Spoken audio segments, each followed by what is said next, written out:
કરમસદ સંતરામ મંદિરમાં 55મી સાકર વર્ષા ઉત્સવનો 7,000 ઉપરાંત શ્રદ્ધાળુઓએ લાભ લીધો। આણંદ નજીક કરમસદના સંતરામ મંદિરમાં પરંપરાગત રીતે માગસર સુદ પૂનમના દિવસે 55મી સાકર વર્ષા ઉત્સવની ઉજવણી કરવામાં આવી હતી।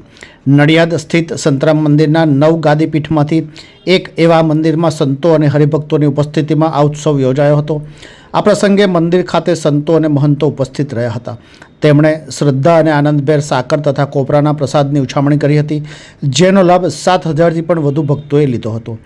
ઉત્સવના ભાગરૂપે સવારે 9 કલાકે સંતોની વિશેષ ઉપસ્થિતિમાં પાદુકા પૂજન કાર્યક્રમ યોજાયો હતો। બપોરે 12 કલાકે દિવ્ય આરતી કરવામાં આવી હતી। ત્યારબાદ સંતોના હસ્તે સાકર વર્ષા કરવામાં આવી હતી।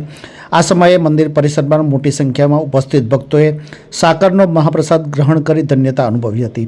આ પ્રસંગે ઉપસ્થિત શ્રદ્ધાળુ કોકિલાબેન પટેલે જણાવ્યું હતું કે તેઓ નડિયાદથી છેલ્લા 10 વર્ષથી કરમસદ સંતરામ મંદિરમાં સાકર વર્ષા માટે આવે છે। આ સાકર વર્ષાનો લાવો લેવા દરેક ભક્ત લેવો જોઈએ। અહીંથી મળેલ સાકર અને કોપરાનો પ્રસાદ ઘરે લઈ જઈ શુભ કાર્યોમાં ઉપયોગ કરવાથી તે કાર્ય ચોક્કસપણે પૂર્ણ થાય છે તેવી માન્યતા વ્યક્ત થતી જોવા મળી હતી।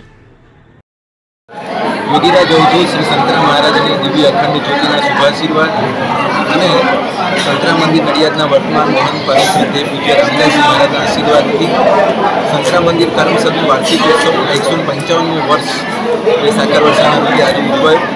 બધા સંતો મહંતો અને ભક્તોની વચ્ચે આ ઉત્સવનું દર્શન લોકોને થયું અને સંતોના આશીર્વાદ લોકોએ પ્રાપ્ત કર્યા। લગભગ 30-40 મણ સાકર અને લગભગ 1-2 મણ જેવું કરીને અંદર સાકર વર્ષાનો પ્રસાદ થયો। બધા જ ભક્તો દેશ વિદેશથી આવે છે અને આ શ્રદ્ધાને લઈ એની અંદર જોડાય છે અને બધા જ લોકો મહારાજના આશીર્વાદ પ્રાપ્ત કરે।